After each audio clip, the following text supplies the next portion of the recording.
Hey guys, we're here at the 2024 Chicago Auto Show. Let's take a look around at some of the manufacturers that are here, see what's new, and check out the performance vehicles and other show cars that are on display here. So right up front here in the Ford stand, we've got the new Mustang GTD. This thing is insane. The most insane Mustang Ford has ever built. It's going to be produced by Multimatic. And this is basically a GT3 or even GT Daytona car for the road. Of course, it's intended for track use. Don't think many people are going to be driving this on the road, but it is fully street legal. And I mean, just look at the aerodynamic work and everything. It's nuts. Massive rear wing, huge dive planes and splitter up front, louvers in the front wheel well, these massive aluminum wheels with huge brakes, available Krapovich exhaust, rear seat delete for weight saving. This thing is going to cost around $300,000. So Ford is now taking the Mustang to go after the Porsche RS cars, maybe stuff like the Huracan STO and the McLaren 765 LT. Definitely the most ambitious Mustang ever made. It's taking the supercharged V8 from the outgoing GT500 and bumping the power up to 800. Of course, rear-wheel drive, dual clutch auto. Check this out, guys. I am a sucker for a good sport truck or street truck, and this is Toyota's new X-Runner concept for the Tacoma. You may remember about 20 years ago they did make a production Tacoma X-Runner as basically a street truck cosmetic package for the Tacoma at the time. It was in a similar shade of blue as this one here, and Toyota decided to go with a little bit of nostalgia and bring back the X-Runner package on the current generation Tacoma. Who knows if they'll actually make one? But man, this show car here is pretty cool. Aggressive aero, I guess. I mean, basically just a wide body. You know, not like this is really going to be a performance truck or anything, just for show on the street. But it certainly looks really aggressive with the black wheels and the black hood and the massive scoop. Really cool. Loving this thing. Speaking of the new Tacoma, there is another new trim added to this current generation of Tacoma that's on sale. This is called the Trail Hunter. So another option for people that want the overlanding or off-road focused packages. You can see it's got the massive gear addition here on the back over the bed. And this is going to be sold in addition to the existing run of TRD models and SR and SR5 models that are on sale for the Tacoma. So I don't know, it seems like overkill, right? There's so many trims now, so many of them focused on off-roading. But this is the new one for 2025, the Tacoma Trail Hunter. And then here, of course, is the newest Tacoma TRD Pro truck with its aggressive off-road kit and setup, aggressive wheels, and of course the special color. Every year these TRD range of trucks from Toyota come out with an interesting new color. And I gotta say, I'm really liking this one. I think it's called Terra, sort of like a earthy tone with a hint of orange in it. Very cool. Here's another hot product from Toyota that's new. The Land Cruiser has returned after the Series 200 left the US market a little while ago. The 300 series model continued being sold in other markets such as the Middle East and Asia. But the Land Cruiser left the North American market for a while. People weren't sure what was going to happen, but now it's back. It's basically a platform partner to the new Lexus GX that we'll check out soon. But yeah, this thing looks pretty cool. The Land Cruiser's back. It's basically the size of like the Land Cruiser Prado that was sold in other markets. It looks really cool. Obviously very boxy and retro focused here. You can get actually two different front ends. There's one with squared off lights, and then there's this one you see here with the little circular headlights. Of course, the massive Toyota badge spelled out. A little bit more of a retro throwback here with this design that you might remember from the old FJ cars, and then of course the FJ Cruiser. But what do you think of this thing? I think it looks really cool. Very similar in size and design to the current 4Runner, so we'll be curious to see what they do with the next upcoming generation of that truck that has been very popular here in North America as well. So here's a new product from Toyota. It's called the Crown Signia. Toyota is going to start releasing different models under this Crown nameplate here in North America. We've already got the Crown sedan, sort of like a lifted sedan, but this is now basically almost like a lifted wagon slash crossover. This is just a prototype of what will be coming soon here in North America. China's already getting some of these Crown models released from Toyota, but now we've got a couple over here, and this is going to be a hybrid powertrain vehicle. Worth noting that the Toyota Camry is all new for 2025. Not super exciting, of course, but you know, a popular vehicle out there for basic transportation of all sorts of uses. And it is new for 2025, entering another generation, and this is the 2025 prototype vehicle here on display at the show. Not gonna lie, I am super excited about this thing. I know crossovers aren't the most exciting segment for people, but this is the brand new Hyundai Santa Fe. Can you believe that? Without seeing the badge and the name on the back of this thing, would you ever think that this was a Santa Fe, let alone a Hyundai? I mean, it just looks insane. These retro, sort of boxy looks, almost like futuristic, cyberpunky at the same time.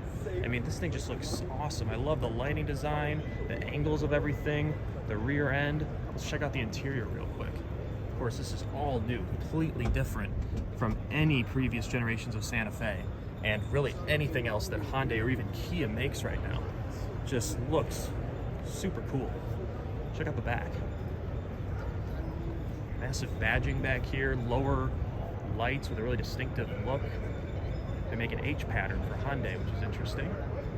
Almost looks a little bit inspired by some of the designs on their electric Ioniq 5 crossover, but of course on a much larger scale for this 3-row crossover. It's gonna be really cool to see these things out on the road. They're certainly distinctive, and for the value you're getting, this is gonna be a pretty cool and distinctive crossover. I gotta be honest, Hyundai is killing it with their design right now. This is the revised Sonata, taking some design cues from the second generation Hyundai Kona that also recently came out with this massive full width running light up here at the front. And I don't know, it might not be everyone's cup of tea, but I think it looks pretty sharp. The Elantra over there has also been refreshed with a similar design that I think looks way better than the outgoing Elantra. But same can be said for the Sonata here. Not the most popular segment these days, being sedans, but really sharp design. Here's Chevy's upcoming electric truck, of course, the Silverado EV. You've seen this a little bit before, but it's getting closer and closer here to production. This is the RST trim that we're looking at here. Electric trucks continuing to gain a lot of momentum in the market with Rivian, the Ford F-150 Lightning, the GMC Hummer EV trucks. Now GM bringing out more like this. Also have a Sierra EV coming too alongside this. It's a pretty cool looking truck. Of course, you got the multi-pro, whatever they call it, this tailgate here that has the different configurations, very cool. And then you've got the mid-gate returning that you can see there, opening up into the rear passenger compartment. That's cool. You might remember that from the old Chevy Avalanche 20-some years ago had that. So they're bringing that feature back on the new Silverado EV. In fact, it even has sort of a Avalanche-esque looking design here with the C-pillars that sort of extend over onto the bed sides. Gives it kind of a sporty look. And here we've got the upcoming Chevy Equinox EV. The Equinox line itself has also been refreshed for 2025, which we'll check out, but this is the fully separate EV variant to come out alongside the recently revealed or recently sold Blazer EV that you see over there. That's been on the market now for a bit, but the Equinox EV is the next electric crossover from Chevy. Also a pretty sharp design. I think I like it a little bit more than the Blazer EV. And of course, here is the new Equinox range itself from Chevy. Again, they're going to continue selling the gasoline variant of this mid-size crossover alongside the upcoming EV variant. So it's been refreshed, or really all new for 2024. Taking some design inspiration from the refreshed Chevy Traverse. You can see a little bit of the rear end. And, you know, looks fine. Equinox has never been the most exciting car from Chevy. It's honestly been more of like a rental spec vehicle for them. But, you know, enough to keep it on the market. All right, guys, check this thing out. This is a Honda CR-V of all things, mutated into this insane track monster custom racing machine. Honda actually took their IndyCar powertrain technology and merged it here with the CR-V of all things to create this one-off creation that is pretty wild. They basically just let the engineers go nuts and create this thing, I guess, as a showpiece for their racing division that supplies the IndyCar series here in North America. And you can see massive aerodynamics happening up there up front where the engine would be in a normal CR-V, but the powertrain lives back here behind the front seats with a full cage and everything gutted out, of course, for performance and weight savings with massive, ridiculous aerodynamics in the back as well. You can see that super aggressive diffuser, but of course you can't ignore that huge rear wing. I mean, this basically looks like something off of a hill climb car sitting up here behind the tailgate of the CR-V. Just a a super wild creation from Honda's performance division. Going to be pretty polarizing to some people, I'm sure, but I think it's pretty cool. Check this out. This is an EV from Honda. You might think it looks a little bit familiar in its stance and overall proportions, and that's because this shares a platform with the new Chevy Blazer EV. GM and Honda partnered up on those vehicles to make the Blazer EV, and Honda got this in return, the Prologue EV, just coming onto the market here in North America soon. I think it looks a little bit better than the Blazer EV personally, but it's going to be interesting to have a Honda with GM technology and switchgear on the inside, not something you're used to seeing. And continuing that theme from the GM and Honda partnership, there was a third product to come out, and that's what we're looking at here, the Acura ZDX EV. Not the old ZDX that was that weird looking like BMW X2 knockoff that was only on the market for a short period of time. This is totally different. It again shares the architecture and platform with the Blazer EV and Honda Prologue we just saw. And this is going to be Acura's version for a slightly more upmarket luxury variant. The one we're looking at here is the Type S performance variant. Of course, Acura has been releasing more and more Type S products into the market lately, like the Integra, the TLX, and the MDX. So they're going to make a ZDX Type S as well. It's a really nice paint as well. I think this is what they call the Tiger Eye Pearl color from Acura. And I think out of the three vehicles on this platform, of course, this probably looks like the nicest and should be, given it's going to be at a higher price point. But I think it looks pretty sharp here. Buick has been gradually refreshing and updating their lineup here in North America. They also have a new logo that you see up there in the display that is making its way onto their refreshed models. The one we're looking at here is the new Buick Invision, their mid-size crossover, similar to the Chevy Equinox. So that's on display here, along with one of their newer models over here, their new entry-level model, partnered up with the Chevy Trax. This is called the Buick Inv Vista. Almost looks similar in shape and segment to something like a BMW X2 maybe. Of course, at a much lower price point. This starts around like $23,000, so pretty strong value here from Buick. And you can see again the new logo popping up on the Inv Vista along with the rest of their lineup here. Check this out. This is the new BMW X2. This is the M35i trim specifically that we're looking at, but it's all new for 2024 since the BMW X1 was recently redone. This is basically the active coupe or SAV variant, as BMW calls it, for the X1. So the X2 is back now with a new generation. Looks pretty sharp, honestly. I'm not always a fan of the segment cars that are like this, like the GLC coupe and the GLE coupe and the X6, but I think it looks pretty good. By the way, check out this M4 competition sitting next to it. Wild spec on this thing with the frozen purple paint. Certainly not going to be for everybody, but a very interesting spec. Never seen one like this on the road or at a show previously. So if you're into M4s and wild colors, that's a pretty interesting one to see. And here's the new Mustang Dark Horse, finished in a really nice pearlescent paint job here. The new performance trim on top of the Mustang GT with the V8 we all know and love. And some additional performance goodies added on top for this new Dark Horse trim that is all new for the 7th generation of the Mustang. Take a look at the interior of the new Mustang overall. Very much more high-tech than what we're used to seeing in a Mustang. Of course, still available with a manual. Here's a new take on the electric F-150 Lightning pickup truck. It's called the switchgear concept. Basically an off-road desert running or pre-runner setup for the F-150 Lightning. Undetermined if this will make its way into production at some point here soon, but pretty cool to see it looking nice and rugged and tough at the Chicago Auto Show. This here is the new Ford Ranger, entering another generation here in the North American market, but of course this is the off-road focused Raptor variant, making its way into North America for the first time. The previous Ranger actually had a Raptor. They sold it off in Australia and a few other markets, never here in North America though. So the new Ranger gets the Raptor variant to join the likes of the Bronco Raptor, the F-150 Raptor, and Raptor R. You can see it here looking extra tough with its Raptor graphics, raised suspension, beefier tires and wheels, in this nice shade of blue.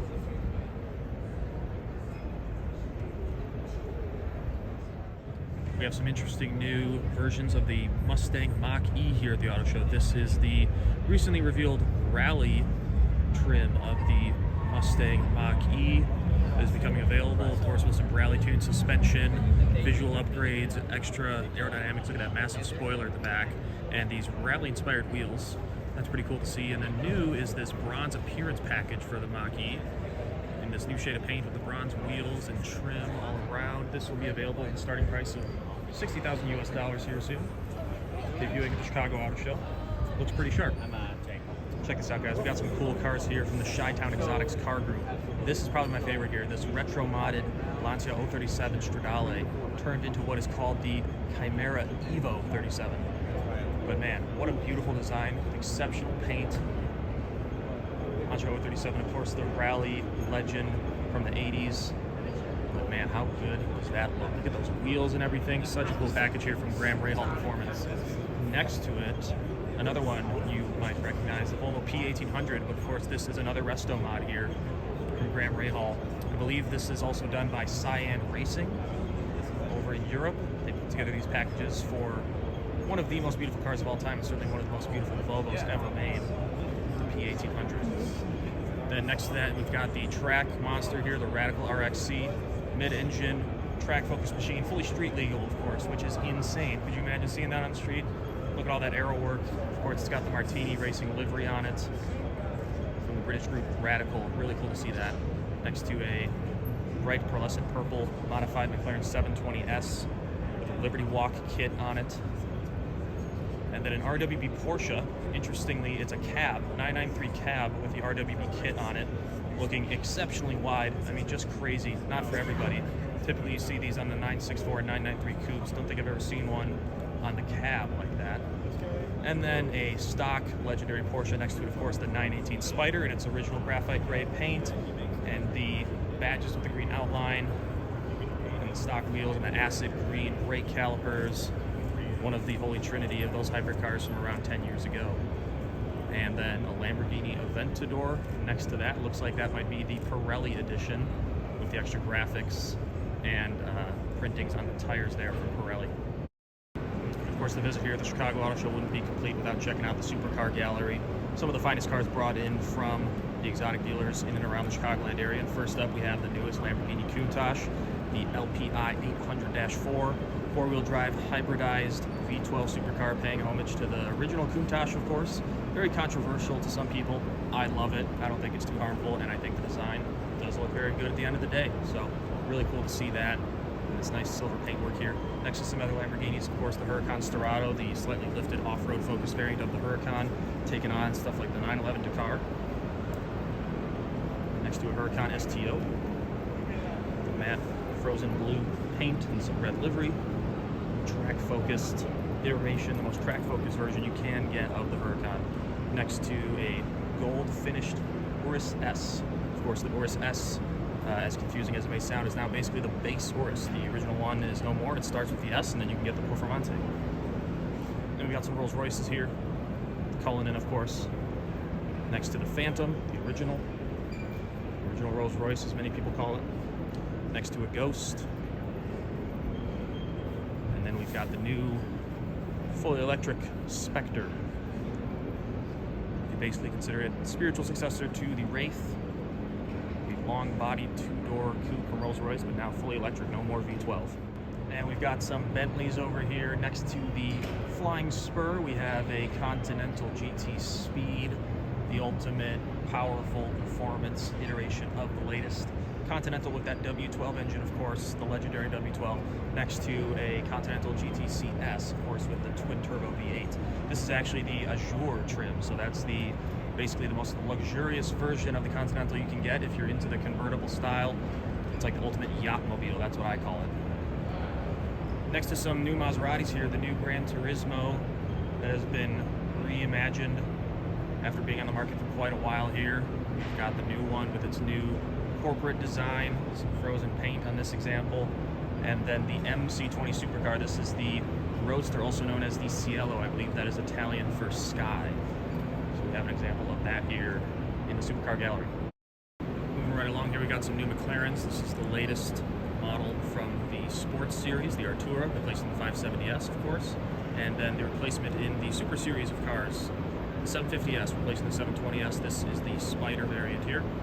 next to one of my personal favorite sports cars here, making its debut in the North American market, is the Lotus Emira. Next to another example of the Maserati MC12 Cielo Roadster in a nice shade of sky blue. And also next to the new Aston Martin DB12 in a shade of British racing green here, the replacement for the DB11, reimagined with new technology in the twin-turbo V8. No more V12 in this car, despite the name of DB12. That has now been replaced with the twin-turbo V8 from Mercedes. And can't see the interior, but it's all new, fresh technology and design inside from Aston Martin, much needed on that DB11 range that it replaces. Really cool shade of almost burnt orange here on this Aston Martin DBX 707, the ultimate power version of the DBX crossover. All right, check this out, guys. This is one of my personal favorite new vehicles for 2024. This chunky, boxy thing is the all-new Lexus GX, brand new for 2024. The GX has always been a pretty good body-on-frame SUV from Lexus, sharing its platform with the 4Runner, but it's been on the market for a long time. The design was getting pretty stale, so they needed something all new, and look what they did to the GX. Just super aggressive and cool, very off-road focused. They're gonna have an off-road trim specifically new for the GX called the Overtrail, but this is the new design for the GX range overall, and I gotta say, it looks really sharp. If I was in the market for something like this, I'd be all over this thing. It looks really cool. Shares its design and platform with the recently revealed North American Toyota Land Cruiser. So you could get that as a, I guess, more cost-effective variant if you don't want the Lexus. But this is the GX here. Let's take a quick look at the inside. You can see it's got Lexus's new infotainment design compared to their outgoing stuff that people really didn't like. Not to mention the super awkward and aggressive spindle grills up front that weren't always applied too well to the SUVs. This one still has it to a degree, as you can see, but I think it looks much, much better. So very cool, boxy, aggressive new design here for the GX in 2024. Worth noting that the Kia Sorento has also been refreshed here with the new front end design. Another one of their popular crossovers here, getting a bit of an update for 2024. Check this out, we've got the custom Subaru GL wagon here, also known as the Family Huckster from the team over at Hoonigan. Made this for Travis Pastrana's Hoonigan film that came out. Just a wild ground up build on this thing. Of course, if you love wagons, this is gonna be super cool and interesting. It's got some active aerodynamics here on the rear fenders. At the tail end of those rear fenders, those flaps pop up. Super aggressive design overall. Look at those louvers on the rear window, aggressive diffuser. Just a crazy, crazy car. Never would you expect a Subaru GL wagon to be turned into something like this. This is pretty wild. We got the Honda Ridgeline trophy truck on display here. Look at those just insanely huge tires with bead lock capability, of course. Fully custom build, obviously, for trophy truck series and off-road racing like the Dakar or the Baja 1000. Look at this crazy Nissan Ariya. This is Nissan's EV crossover. It's been on sale for a little bit now here in North America. This is the Ariya E-Force, but it's the pole-to-pole electric vehicle expedition modified variant here. Apparently there were no modifications made to its powertrain or battery, but it actually allegedly went on a trip from the North Pole to the South Pole there that you can see highlighted on the display. But pretty wild, not what you would expect to see an Ariya looking like, let alone the vehicle that someone would choose to do such an expedition. But Nissan brought this here to show off at the Chicago Auto Show. And here we got the new Nissan Z Nismo. The Performance Nismo trim is now out and available. It's going to be an automatic only, which is maybe not what some enthusiasts want to hear. Maybe they'll come out with a manual in due time, sort of like Toyota did with the Supra when they first came out with it as an auto only. But of course, a more aggressive, more fine-tuned variant of Nissan's latest Z sports car for track use purposes.